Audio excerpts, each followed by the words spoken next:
di dalam Tuhan? Ada sukacita hari ini, amin. Mari sama-sama sebelum kita memuji Tuhan, kita bersatu di dalam doa.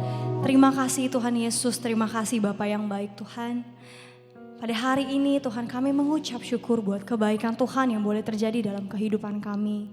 Apapun kondisi kami akhir-akhir ini, kami mau katakan Tuhan Yesus baik buat setiap kami. Engkau selalu teramat baik buat kami Tuhan. Hari ini kami ingin menyenangkan hati-Mu melalui setiap pujian dan penyembahan kami. Biarlah Engkau disenangkan Tuhan. Inilah yang dapat kami naikkan Tuhan. Dengan segenap hati kami berdoa. Mari sama-sama kita katakan amin. Mari sama-sama kita puji Tuhan, amin.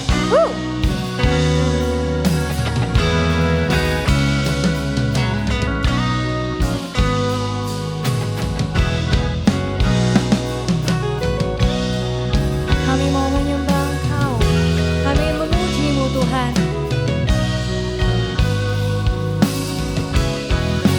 Ku berbahagia, yakin teguh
Bersama-sama kita katakan, aku bernyanyi, oh, oh bahagia,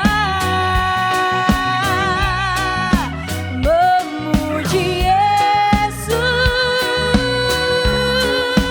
selamanya.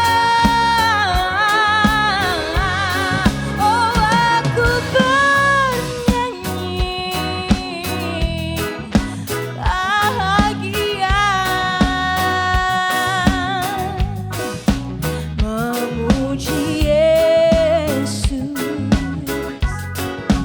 selamanya,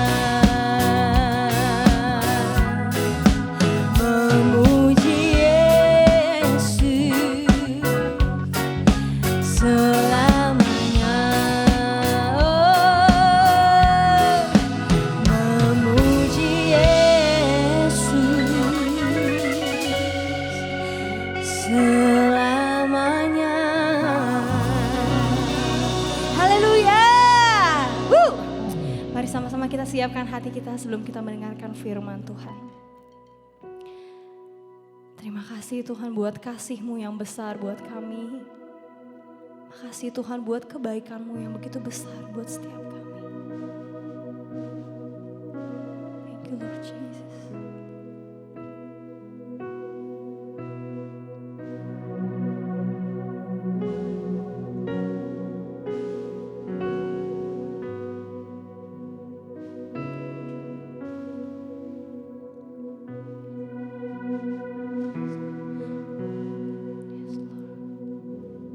Great is thy faithfulness, O God, my Father.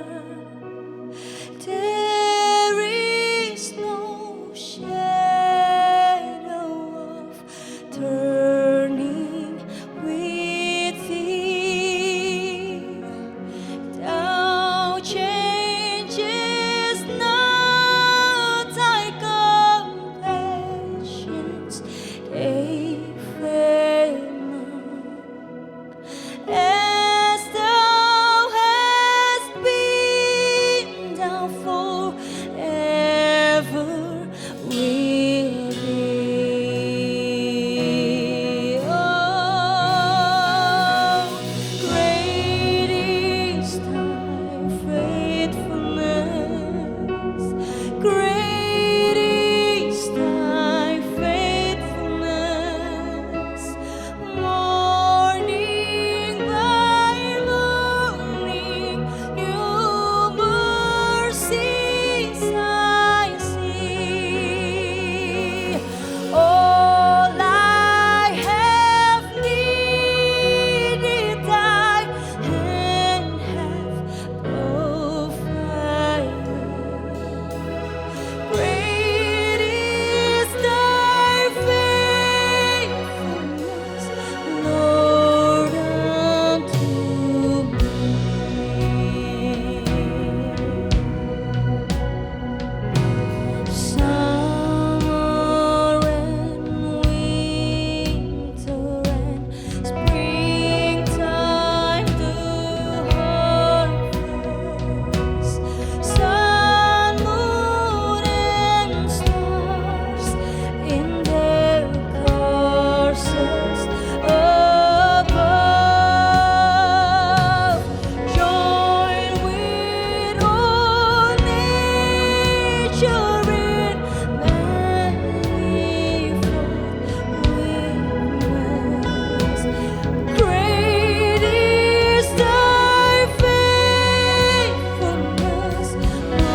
menyanyikan kebaikan-Mu Tuhan Yesus.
Mari kita satu hati di dalam doa. Bapa yang baik, terima kasih buat kasih setia, buat kebaikan Tuhan dalam kehidupan kami.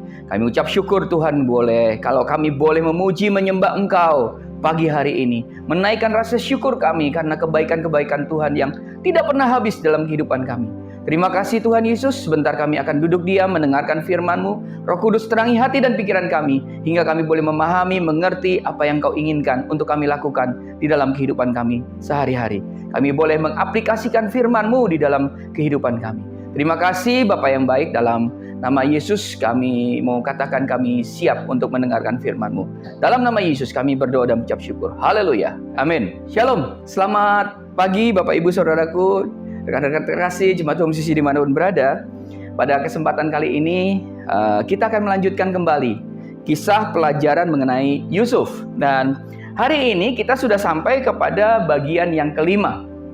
Nah Bapak Ibu Saudaraku, pada bagian keempat minggu lalu saya sudah menjelaskan ya bagaimana Yusuf yang masih remaja mampu menolak ajakan untuk tidur bersama istri Potifar. Bapak Ibu Saudaraku, saya merimain lagi atau mengingatkan kembali bahwa bagi seorang budak pada saat itu, ia tidak pernah memiliki konsep bahwa budak akan menjadi orang bebas. Dia tidak pernah memiliki konsep bahwa budak akan menjadi orang merdeka. Artinya apa? Artinya sekali budak akan menjadi budak untuk selamanya. Sekali menjadi hamba akan menjadi hamba untuk selamanya.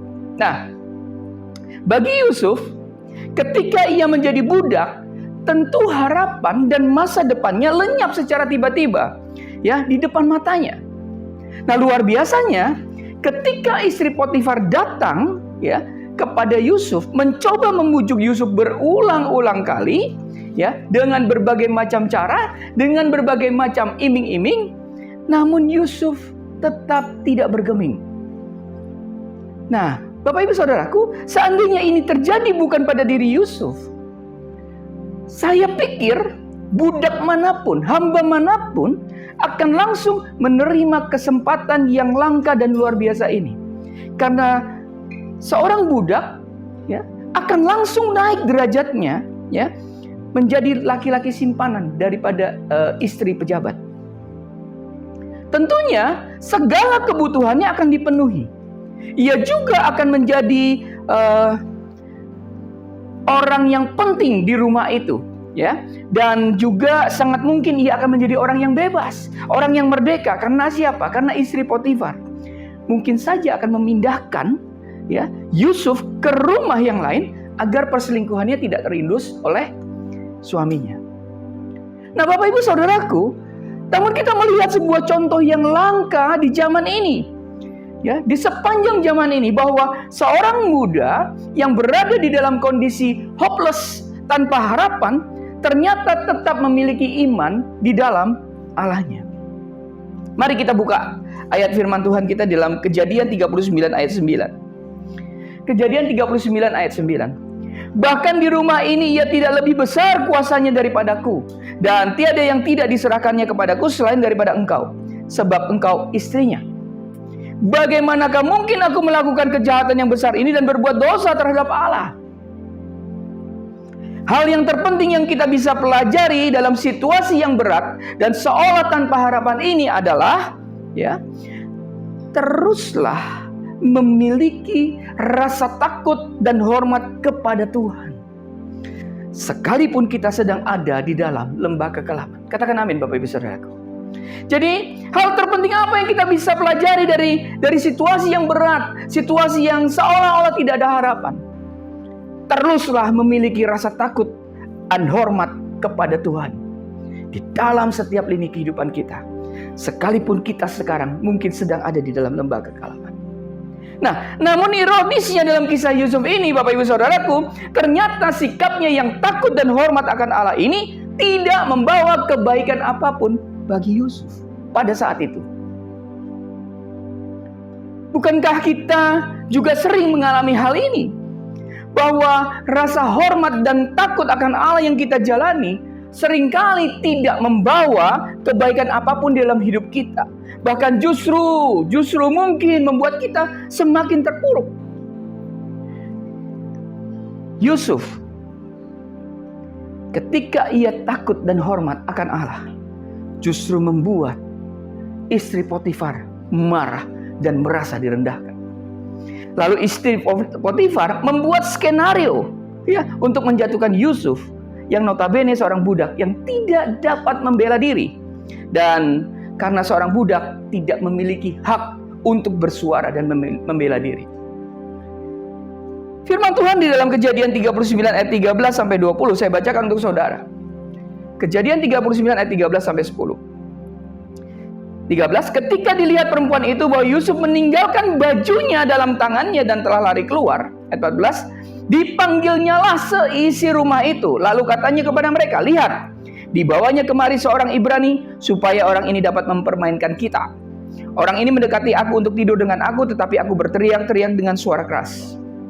Ayat 15, dan ketika didengarnya bahwa aku berteriak sekeras-kerasnya, ditinggalkannya lah bajunya padaku, lalu ia lari keluar. 16, juga ditaruhnya baju Yusuf itu di sisinya sampai tuan rumah pulang. 17, perkataan itu juga yang diceritakan perempuan itu kepada Potifar. Katanya, hamba orang Ibrani yang kau bawa kemari itu datang kepadaku untuk mempermainkan aku. Ayat 18, tetapi ketika aku berteriak sekeras-kerasnya, ditinggalkannya bajunya padaku, lalu ia lari keluar. 19, baru saja didengar oleh tuannya perkataan yang diceritakan istrinya kepadanya, begini begitulah aku diperlakukan oleh hambamu itu, maka bangkitlah amarahnya. Ayat 20, lalu Yusuf ditangkap oleh tuannya dan dimasukkannya ke dalam penjara tempat tahanan-tahanan raja dikurung.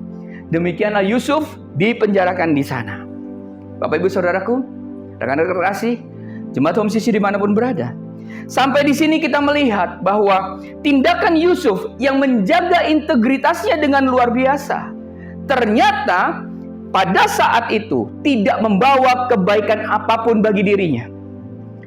Kita perlu mengingat Bapak Ibu Saudaraku bahwa Yusuf sendiri ketika menjalani perjalanan kehidupannya ini sama sekali tidak tahu akhir daripada cerita hidupnya. Kita yang membaca kisah ini mungkin tidak mengalami pergumulan batin yang begitu berat yang dialami oleh Yusuf. Namun Yusuf tentu mengalami pergumulan yang sangat berat pada saat itu.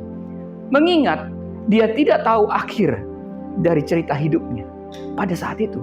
Pada saat dia mengalami ini. Di satu sisi Yusuf telah menjaga kehormatan dirinya.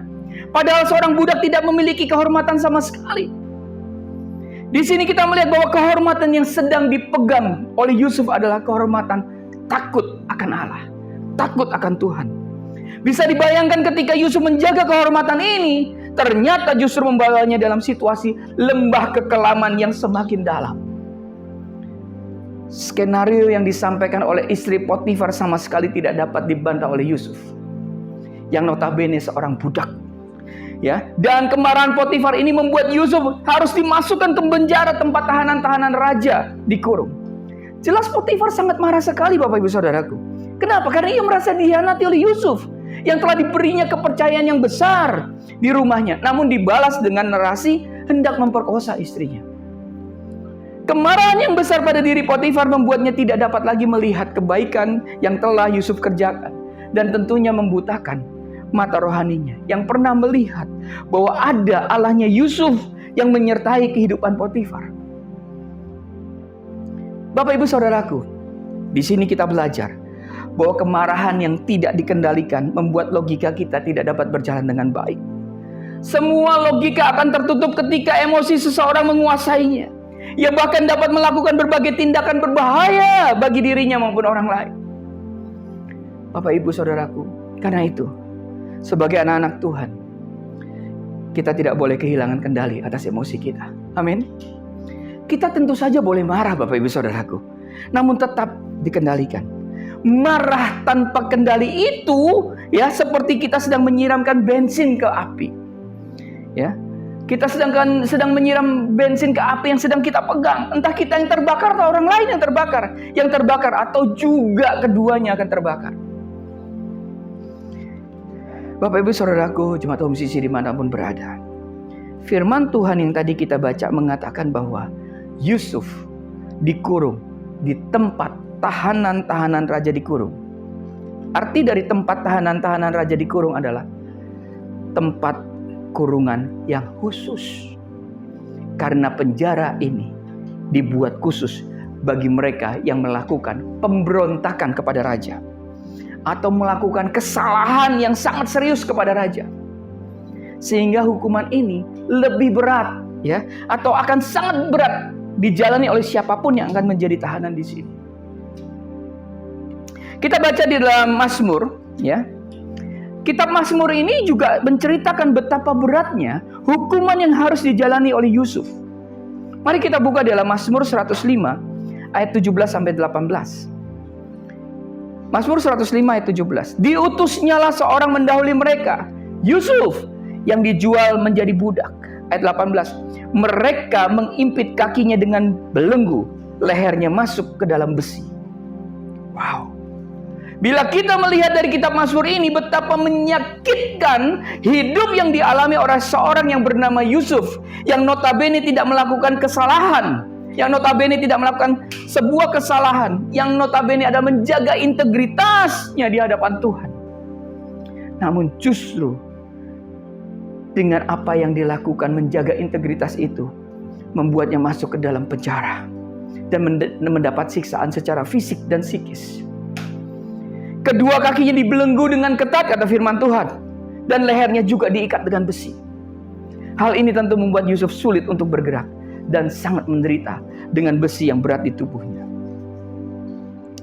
Hidup yang dialami oleh Yusuf sangatlah berat, Bapak Ibu Saudaraku. Tidak mudah menjadi seorang seperti Yusuf. Ada banyak orang Kristen yang bukan saja marah kepada orang-orang yang menyakitinya, namun juga marah kepada Tuhan karena mengalami kejadian-kejadian yang buruk di dalam kehidupannya. Mengapa banyak orang Kristen marah kepada Tuhan, Bapak Ibu Saudara? Karena mereka berpikir bahwa seharusnya Tuhan menghindarkan mereka dari masalah atau penderitaan yang bukan karena kesalahannya. Bila Tuhan tidak menghindarkan seseorang dari penderitaan yang bukan disebabkan karena kesalahannya, maka orang itu akan marah kepada Tuhan dan menyalahkan Tuhan yang seharusnya bisa menghindarkannya dari penderitaan tersebut. Maka melalui khotbah ini ingin saya sampaikan, paling tidak ada 2 pelajaran Bapak Ibu Saudara yang bisa kita dapatkan apabila terjadi penderitaan yang kita alami, namun itu bukan disebabkan oleh kesalahan kita. Yang pertama, kita bisa yakini bahwa ketika Tuhan sengaja atau Tuhan izinkan hal berat yang harus kita jalani, dan hal ini ternyata bukan karena dosa, bukan karena kesalahan kita, maka percayalah Bapak Ibu Saudaraku, bahwa penderitaan yang kita alami akan memberikan dampak yang besar yang akan dinikmati oleh banyak orang di kemudian hari. Katakan amin. Yusuf sendiri ini adalah contohnya. Perhatikan di dalam Mazmur 105 ayat 16 sampai 17. Mazmur 105 ayat 16 sampai 17.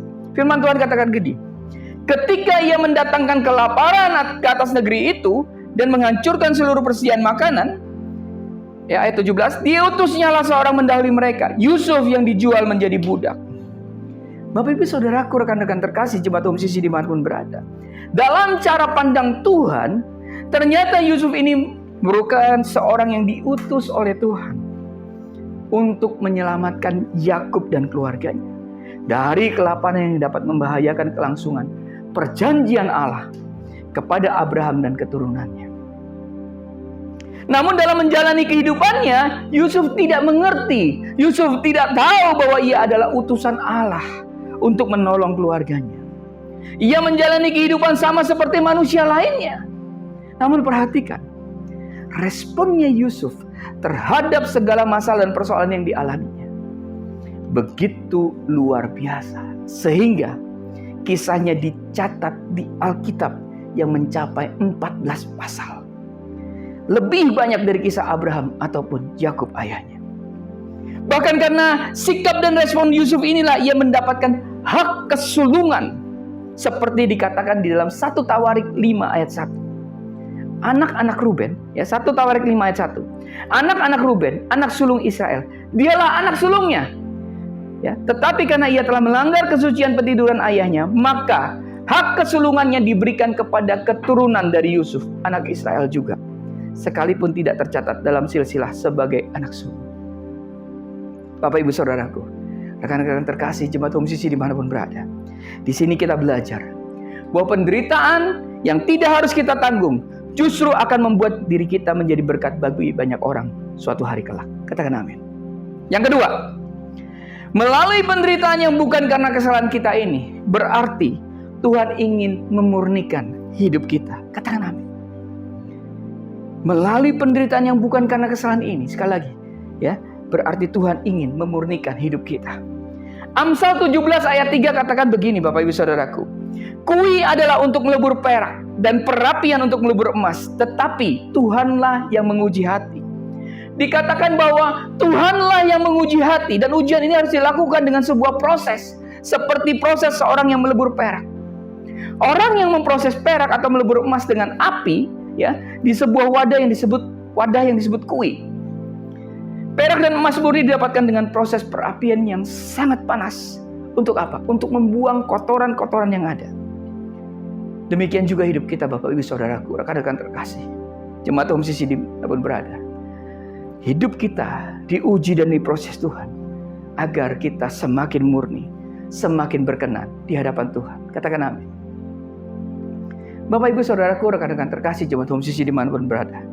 Di akhir khotbah ini saya ingin menegaskan bahwa jangan sampai kita marah dan meninggalkan Tuhan apabila kita sedang mengalami persoalan dan penderitaan yang berat, yang bukan disebabkan oleh kesalahan kita. Percayalah Bapak Ibu Saudaraku, Tuhan sedang mengerjakan sesuatu yang sangat penting dan luar biasa melalui hidup kita. Teruslah setia dan percaya kepada Tuhan. Katakan amin. Tuhan Yesus memberkati. Bapak yang baik, terima kasih buat firman-Mu yang menguatkan dan meneguhkan kami. Sungguh Tuhan, lewat firman-Mu hari ini, kami tahu bahwa rencana Tuhan terkadang kami tidak tahu, kami tidak mengerti. Tapi satu hal yang kami bisa Tuhan mempelajari dari kehidupan Yusuf adalah respon yang benar terhadap proses yang terjadi dalam kehidupan kami. Bapa, kami mau katakan di dalam akhir daripada khotbah ini, akhir daripada ibadah ini, satu hal, kami mau Tuhan menjadi bagian dari rencana-rancangan. Tetaplah bersama dengan kami. Penyertaan-Mu di dalam kehidupan kami lebih dari cukup Tuhan. Ajar kami terus masuk dalam rencana-rancangan-Mu. Terima kasih Bapa yang baik. Dalam nama Tuhan Yesus, kami sudah berdoa dan mengucap syukur. Haleluya. Amin.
Puji dan sembah kami.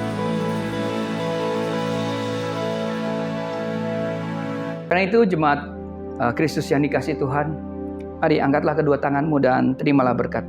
Mari aminkan setiap perkataan berkat yang kita percaya bahwa kita menerimanya. Tuhan memberkati engkau dan melindungi engkau. Tuhan menyinari engkau dengan wajah-Nya dan memberi engkau kasih karunia. Tuhan menghadapkan wajah-Nya kepadamu dan memberi engkau damai sejahtera. Kiranya kasih dan penyertaan Bapa di surga dan damai sejahtera dari Tuhan Yesus Kristus serta penghiburan dari Roh Kudus terus menyertai kita sampai Maranatha Tuhan Yesus datang kembali. Kita yang sudah menerima berkat Tuhan, mari kita sama-sama katakan amin. Selamat hari Minggu, selamat berkumpul bersama dengan keluarga. Terus mencintai Tuhan, berhenti menghakimi, dan selalu jadi berkat. Tuhan Yesus memberkati.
yang terkasih dalam Tuhan, Tuhan Yesus memberkati.